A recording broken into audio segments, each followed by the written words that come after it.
Welcome to The Explainer. Today, we're jumping right into the dense, haunting, and honestly incredibly fascinating dialogues of the echoes of inherent chaos. What we're doing today is examining this text as a profound, highly structured study on human futility. Now, I know that sounds a bit heavy, but stick with me. We're going to decode these excerpts step by step, and I promise you're going to walk away with a completely shifted perspective on how we navigate our everyday lives. Right off the bat, we're hit with this absolutely chilling observation from one of the text's most cynical entities, Skeleton Warrior B. He says, "It is all nigh hopeless. In the name of uselessness, substance is readily sacrificed." And wow, doesn't that just perfectly set the stage? The core argument here is that from the very second we're born, we're in this relentless, exhausting battle against inherent, unavoidable chaos. And, well, spoiler alert, the chaos usually wins. So to unpack this, we're looking at an escalating scale of dread. Number 1, individual futility. Number 2, societal futility. And finally, number 3, cosmic futility. But before we go down that rabbit hole, we really need to define the specific brand of futility we're dealing with. In this text, futility isn't just, having a bad day or feeling down. It's the inescapable reality that all our individual preparation, our grand legacies, our big societal purposes, they're all easily, almost casually, undone by unmitigated chaos. It's basically the universe relentlessly shattering our delusions of control. To make sense of this, the text gives us a roadmap of some truly bizarre speakers. We'll be looking at a pirate and a skeleton to tackle the micro-individual level. Then we'll unpack the societal mid-level through a melee droid and an anthropologist named Akari. And finally, a yeti and a snow monster will bring it all home by defining the massive, macro threat of cosmic futility. Let's get into it. Section 1. Individual futility, the illusion of legacy and preparation. We kick things off with the pirate captain. Now, this is a guy who lived his whole life opportunistically riding the chaotic seas, right? But in death, he's struck by a terrifying realization. Despite all his wild adventures, he realizes he's barely a footnote. He's horrified by the fact that he might only exist as a fuzzy memory for a few seconds in someone's dream weeks later. Just like that, his entire existence and everything he fought so hard for is wiped out in an instant. And this highlights a really cruel irony. See, the physical world allowed him to operate in degrees. Some days you're a great pirate, some days you're terrible, but you're still in the game. Death, however, the realm of flames, shoves him into a rigid binary system. You exist or you don't, period. For him, all his mortal actions have suddenly been stripped of meaning, pushing him into pure, inescapable irrelevance. Skeleton Warrior B completely backs this up and actually takes it a step further by mocking our obsession with preparation. He warns that chaos is literally woven into the fabric of the universe. It will always catch us unawares, no matter how many backup plans we make. He argues that the tools we use to feel safe, our language, our symbols, they're just hollow shells. We wrap ourselves up in these lies, calling them truth, all while the future is just waiting to swarm over us like a massive thundercloud.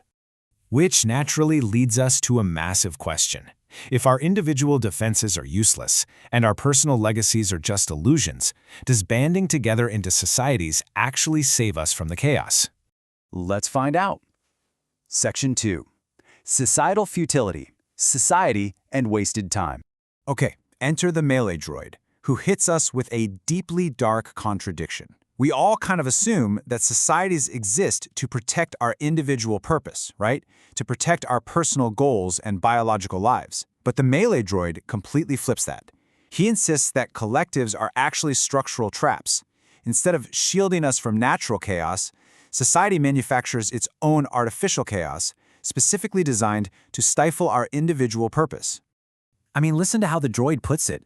We are subtle, truly religious even, in our zeal to break lives. Most merely refer to such quotidian affairs as boredom. It's chilling. Instead of grand, cinematic destruction, society relies on quiet, psychological devastation. It's a system built to trap us in a snare of wasted time. And the crazy part, we mundane humans just write it off as being bored, totally blind to the fact that our futures are actively being dismantled. To really hammer home how unnatural this is, we hear from Akari, a red panda anthropologist. She contrasts our rigid human structures with raw biological evolution, using the moon bear as a baseline. Early in life, moon bears actually have a genetic predisposition to climb trees so they can escape larger, far more brutal bears down on the ground. It's a perfect example of navigating natural, unmitigated chaos on a completely level playing field. But here is where Akari pivots to us, and it's absolutely fascinating. Unlike animals adapting to a jungle, humans do this totally bizarre thing. We build structures that literally calcify chaos. And the problem is, we are pitifully unevolved to navigate the hellish artificiality we've created for ourselves. Society isn't a natural jungle anymore. Akari calls it a netherworld blossomed onto the surface. So our individuality gets erased, and our societies are essentially just artificial cages of boredom. It begs the question, what happens when we strip all that away? When we look beyond these human-made traps and face the raw, unadulterated universe itself? That brings us to Section 3, Cosmic Futility, the Cosmic Zero-Sum Game. Scaling all the way up, we meet the Yeti. He watches humans desperately climbing his icy, remote mountain, and he's just baffled by it. He realizes that humans are projecting their own internal fears right onto him. They're climbing these treacherous, freezing peaks for barely any reason at all, other than to physically manifest the frigid nothingness and sheer emptiness they already feel inside every single day. To the Yeti, the cold mountain is nothing more than a mirror reflecting human insignificance. Then, the snow monster takes that emotional emptiness and grounds it in the cold, hard laws of physics. The text defines existence through thermodynamics, specifically as a zero-sum system. This is a model where extracting even an iota of luck or warmth requires navigating a practically infinite amount of chaos. Mathematically, it satisfies no one and guarantees everlasting oblivion. Any warmth you feel, it's entirely superficial. Consider the staggering reality of the universe's thermodynamics for a second.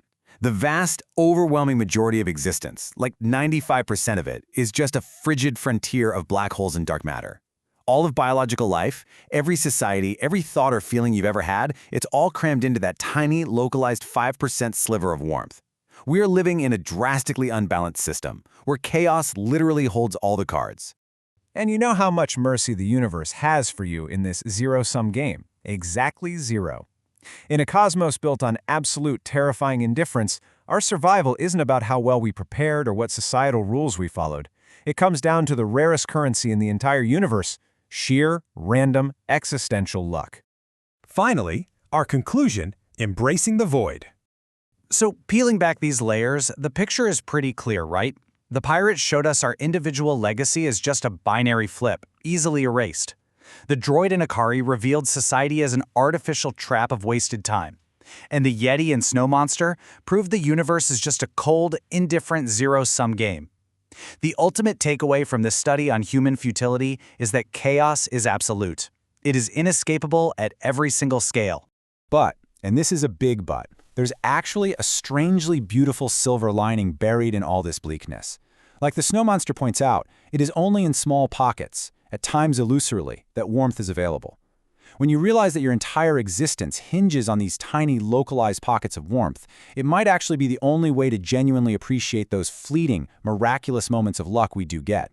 Which leaves us with one final, provocative thought to chew on. The text lays bare the infinite disastrous possibilities of nature. But knowing all this, knowing your legacy will fade, society is an artificial game, and the universe is indifferent, does accepting your own futility paralyze you? Or does letting go of the delusion of control finally set you free to find your own pocket of warmth? Thank you so much for exploring this fascinating study with me on The Explainer today. Keep learning, keep questioning, and I'll catch you next time.